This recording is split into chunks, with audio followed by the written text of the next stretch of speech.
জিওডলার্ন চ্যানেলটিতে সকলকে স্বাগত জানাই।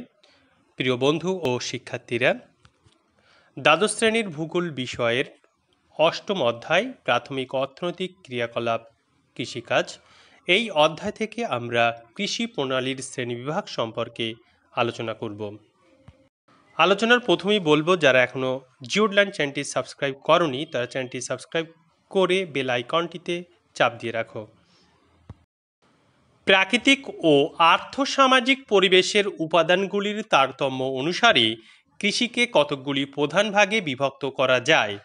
যেমন কৃষি মরশুমের তারতম্য অনুসারে কৃষি দুই প্রকার, যথা খারিফ চাষ এবং রবি চাষ। বর্ষাকালে যে চাষ করা হয় তাকে খরিফ বা খারিফ চাষ বলে এবং যে শস্য চাষ করা হয় তাকে খরিফ শস্য বলে। শীতের শুরুতে এই ফসল কাটা হয়ে থাকে। ভারত ও তার প্রতিবেশী মৌসুমী জলবায়ুর দেশগুলিতে দক্ষিণ পশ্চিম মৌসুমী বায়ুর আগমনের সঙ্গে সম্পর্ক রেখে এই ফসলের চাষ করা হয়, যেমন ধান, আখ প্রভৃতি। অন্যদিকে শীতকালে যে চাষ করা হয় তাকে রবি চাষ এবং যে শস্য চাষ করা হয় তাকে রবি শস্য বলে। বসন্তকালে এই ফসল কাটা হয়। ভারত ও তার প্রতিবেশী মৌসুমী জলবায়ুর দেশগুলিতে শীতকালে দক্ষিণ পশ্চিম মৌসুমী বায়ুর প্রত্যাগমনের সঙ্গে সম্পর্ক রেখে এই কৃষি ব্যবস্থা সুদীর্ঘকাল ধরে চলে আসছে, যেমন গম, বিভিন্ন ধরনের সবজি চাষ প্রভৃতি। কৃষি জমির পরিমাণ ও জনঘনত্ব অনুসারে কৃষি দুই প্রকার, যথা প্রকার কৃষি বা নিবিড় কৃষি এবং ব্যাপক কৃষি। বিশ্বের যে সমস্ত অঞ্চলে জনঘনত্ব বেশি এবং কৃষিযোগ্য জমির পরিমাণ সীমিত বা অল্প, সেখানে স্বল্প জমিতে প্রচুর শ্রম ও অর্থ বিনিয়োগ করে যে কৃষি ব্যবস্থা গড়ে তোলা হয় তাকে প্রগাঢ় কৃষি বা নিবিড় কৃষি বলে। যেমন দক্ষিণ পূর্ব এশিয়ার ধান চাষ। বিশ্বের যে সমস্ত অঞ্চলে জনসংখ্যা কম এবং তুলনায় কৃষিযোগ্য জমির পরিমাণ বেশি, সেখানে শস্য উৎপাদনের জন্য প্রচুর মূলধন, জনশক্তি ও কারিগরি কৌশলের সাহায্যে যে বৃহদায়তন কৃষি ব্যবস্থা গড়ে তোলা হয় তাকে ব্যাপক কৃষি বলে। যেমন আমেরিকা যুক্তরাষ্ট্রের গম চাষ। বৃষ্টিপাতের তারতম্য অনুসারে কৃষি তিন প্রকার, যথা আর্দ্র কৃষি, শুষ্ক কৃষি এবং সেচ নির্ভর কৃষি। আর্দ্র কৃষি যে কৃষি ব্যবস্থায় শস্যের উৎপাদন প্রধানত বৃষ্টিপাতের উপর নির্ভরশীল এবং জলসেচের সুযোগ ও প্রয়োজন সীমিত, সেই বৃষ্টিপাত নির্ভর কৃষি ব্যবস্থাকে আর্দ্র কৃষি বলে। যেমন ভারতের ধান, পাট চাষ। পৃথিবীর যে সমস্ত অঞ্চলে বাৎসরিক বৃষ্টিপাতের পরিমাণ 50 সেন্টিমিটারের কম, সেই শুষ্ক পরিবেশে জলের স্বল্প যোগানের উপর নির্ভর করে যে কৃষি ব্যবস্থা গড়ে তোলা হয় তাকে শুষ্ক কৃষি বলে। যেমন বিভিন্ন প্রকার ডাল ও মিলেট জাতীয় শস্যের চাষ। জলসেচের উপর একান্তভাবে নির্ভরশীল কৃষি ব্যবস্থাকে সেচ নির্ভর কৃষি বলে। যেমন মিশরের নীলনদ অববাহিকার কৃষিকাজ। ফলন পদ্ধতির তারতম্য অনুসারে কৃষি চার প্রকার, যথা এক ফসলি কৃষি, দো ফসলি কৃষি, বহু ফসলি কৃষি এবং ইন্টারকালচার।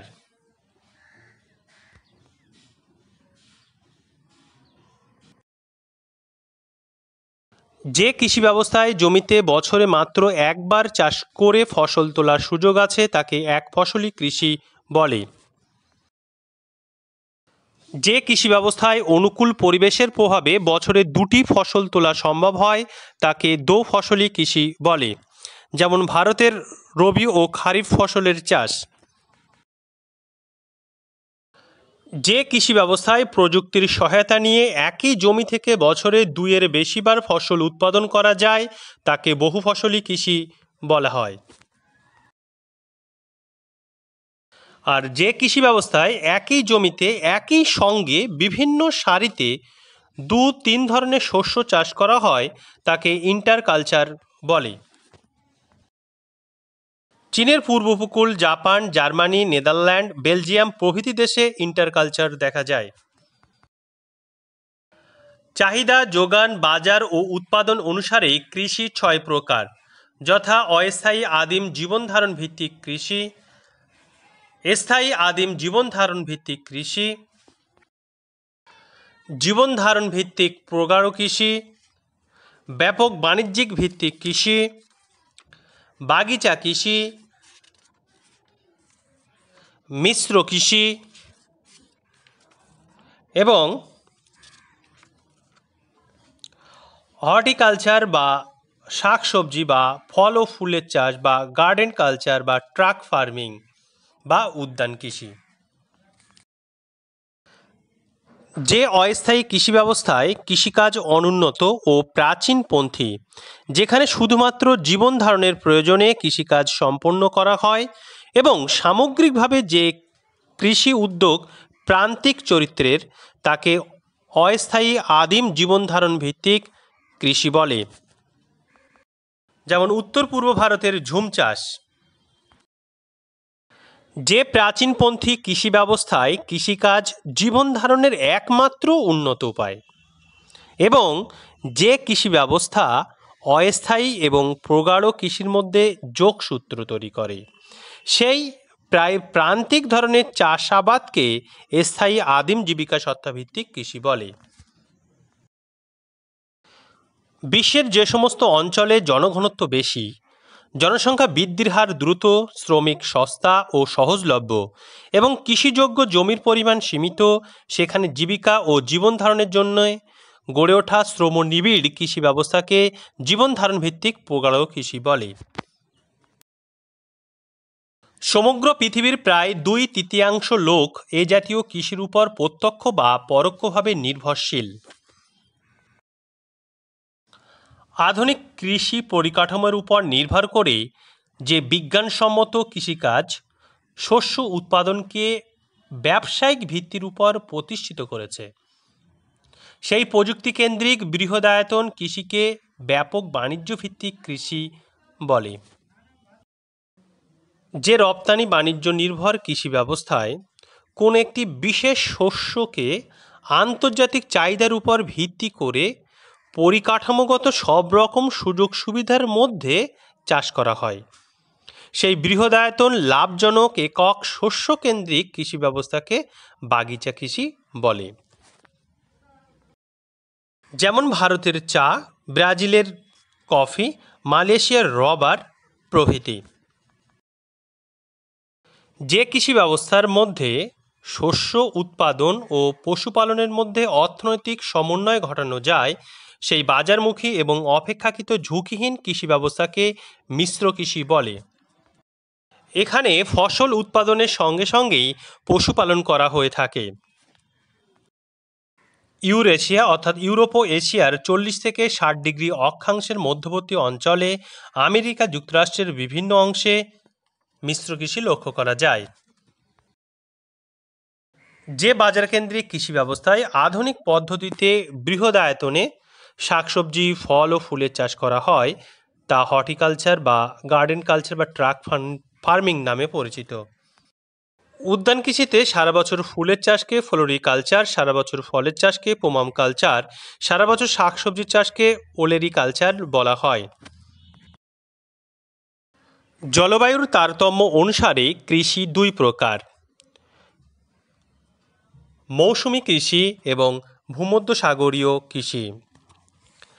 বিশ্বের উষ্ণ আর্দ্র ক্রান্তীয় মণ্ডলের দেশগুলিতে বা মৌসুমী জলবায়ুর অধীন দেশগুলিতে যে জীবিকা সত্তাভিত্তিক কৃষি সুদীর্ঘকাল ধরে আঞ্চলিক অর্থনীতিকে প্রভাবিত করে চলেছে, সেই শ্রমপ্রগাঢ় জলবায়ু নির্ভর কৃষি ব্যবস্থাকে মৌসুমী কৃষি বলে। সমগ্র পৃথিবীর প্রায় 2/3 লোক এ জাতীয় কৃষির উপর নির্ভরশীল। ভারত, বাংলাদেশ, মায়ানমার, নেপাল, ভুটান, পাকিস্তান, ভিয়েতনাম ইত্যাদি দেশে ক্রান্তীয় বা মৌসুমী জলবায়ু অঞ্চলের কৃষি ব্যবস্থা প্রচলিত আছে। বিশ্বের ভূমধ্যসাগরীয় জলবায়ু অঞ্চলের দেশগুলিতে যে বৈচিত্র্যময় কৃষি ব্যবস্থা, একাধারে পশুপালন এবং অন্যদিকে বাজার কেন্দ্রিক বহু ফসলি ও বৃহদায়তন কৃষির মধ্যে সমন্বয় সাধন করেছে সেই আধুনিক কৃষি উদ্যোগ ভূমধ্যসাগরীয় কৃষি নামে পরিচিত। পশ্চিম ও মধ্য ইউরোপের দেশগুলি মধ্য চীন, উত্তর পশ্চিম ও দক্ষিণ আফ্রিকা, দক্ষিণ ও পশ্চিম অস্ট্রেলিয়া, আমেরিকা যুক্তরাষ্ট্রের ক্যালিফোর্নিয়া অঞ্চলে এই ভূমধ্যসাগরীয় কৃষি লক্ষ্য করা যায়। সামাজিক বৈশিষ্ট্য অনুসারে কৃষি তিন ধরনের হয়: ধনতান্ত্রিক কৃষি, সমাজতান্ত্রিক কৃষি এবং সামন্ততান্ত্রিক কৃষি। প্রশ্ন হলো, ধনতান্ত্রিক কৃষি কাকে বলে? যে পুঁজিবাদী অর্থ ব্যবস্থায় সর্বোচ্চ লাভের উদ্দেশ্যে কৃষিকাজ কিছু ধনী কৃষকের মাধ্যমে পরিচালিত হয় এবং যার ফলশ্রুতি হিসাবে জমিহীন কৃষি শ্রমিক অধিকাংশ ক্ষেত্রে অর্থনৈতিকভাবে বঞ্চিত হয়, সেই মুনাফাভিত্তিক কৃষি ব্যবস্থাকে ধনতান্ত্রিক কৃষি বলে। যেমন পরাধীন ভারতের নীলের চাষ, মালয়েশিয়াতে রবার চাষ। অন্যদিকে যে সাম্যবাদী উৎপাদন ব্যবস্থায় জনগণের সর্বাঙ্গীন কল্যাণের উদ্দেশ্যে কৃষিকাজ পরিচালিত হয়, সেই উন্নয়নমূলক কৃষি ব্যবস্থাকে সমাজতান্ত্রিক কৃষি বলে। সমবায় ভিত্তিতে পরিচালিত কৃষিকর্মও সমাজতান্ত্রিক কৃষির অন্তর্গত। জমির উপর পূর্ণ কর্তৃত্ব বজায় রাখার উদ্দেশ্যে যে মধ্যযুগীয় কৃষি ব্যবস্থায় মুষ্টিমেয় সামন্ত প্রভু ও জমিদারবর্গ কৃষিকাজ পরিচালনা করে এবং কৃষি শ্রমিক চরম নিপীড়ন ও বঞ্চনার মধ্য দিয়ে দিন গুজরান করে, সেই সামাজিক শোষণ ভিত্তিক কৃষি ব্যবস্থাকে সামন্ততান্ত্রিক কৃষি বলে। এখানে উৎপাদিত ফসলের উপরে কৃষি শ্রমিকের কোনো অধিকার থাকে না। জমির মালিকানা অনুসারে কৃষি চার প্রকার, যথা ব্যক্তিগত কৃষি, সমবায় কৃষি, রাষ্ট্রীয় কৃষি এবং যৌথ খামার বা যৌথ কৃষি। কোনো ব্যক্তি যখন আপন জমিতে নিজে বা মজুরির ভিত্তিতে শ্রমিক নিয়োগ করে বা নির্দিষ্ট করের ভিত্তিতে অন্য কোনো চাষির মাধ্যমে চাষাবাদ করে, তখন সেই কৃষি ব্যবস্থাকে ব্যক্তিগত চাষ এবং ওই খামারকে ব্যক্তিগত খামার বলে। যে কৃষি ব্যবস্থায় জমিতে কৃষকের মালিকানা বজায় থাকে কিন্তু সকল জমি একত্রিত করে যৌথভাবে চাষ করা হয়, তাকে সমবায় ভিত্তিক চাষ বলে। ইসরায়েলে সমবায় কৃষি পদ্ধতি অত্যন্ত সাফল্য লাভ করেছে। জনকল্যাণের বৃহত্তর স্বার্থে সরকার বা রাষ্ট্র যে কৃষি খামারগুলি গড়ে তোলে তাকে রাষ্ট্রীয় খামার বলে। এ জাতীয় খামারগুলিতে কৃষি সম্পর্কিত বিভিন্ন গবেষণা, যেমন উন্নত বীজ, সংকর জাতের গাছ, সার ও কীটনাশকের সুষম প্রয়োগ ইত্যাদির উপর কাজ করা হয়। পূর্বতন সোভিয়েত ইউনিয়নে এই ধরনের রাষ্ট্রীয় খামারগুলিকে সখখোজ বলা হতো। যৌথ খামার কৃষি বা যৌথ কৃষি সমবায় ভিত্তিক কৃষির এক বিশেষ রূপ, তবে এই পদ্ধতি অনুসারে জমিতে কৃষকের স্বত্ব বিনষ্ট হয়, ফলে ভারতের মতো দেশে যৌথ খামার ব্যবস্থা উপযোগী নয়। পূর্বতন সোভিয়েত ইউনিয়নে প্রচুর যৌথ খামার বা কলখোজ গড়ে উঠেছিল। প্রিয় বন্ধু ও শিক্ষার্থীরা, আজকের আমরা কৃষি শ্রেণীবিভাগ সম্পর্কে আলোচনা করলাম। পরবর্তীতে আমরা কৃষি অধ্যায়ের বাকি প্রশ্ন এবং তার উত্তরগুলি নিয়ে আলোচনা করব। ভিডিওগুলি সবার আগে পাওয়ার জন্য জিওড লার্ন চ্যানেলটি সাবস্ক্রাইব করে বেল আইকনটিতে চাপ দিয়ে রাখতে হবে। আমাদের ভিডিওগুলি ভালো লাগলে লাইক, ভালো না লাগলে ডিসলাইক, বন্ধুদের দেখার সুযোগ করে দেওয়ার জন্য শেয়ার, এবং কোনো সমস্যার সম্মুখীন হলে কমেন্টে তা জানাতে হবে। সঙ্গে থাকার জন্য অসংখ্য ধন্যবাদ।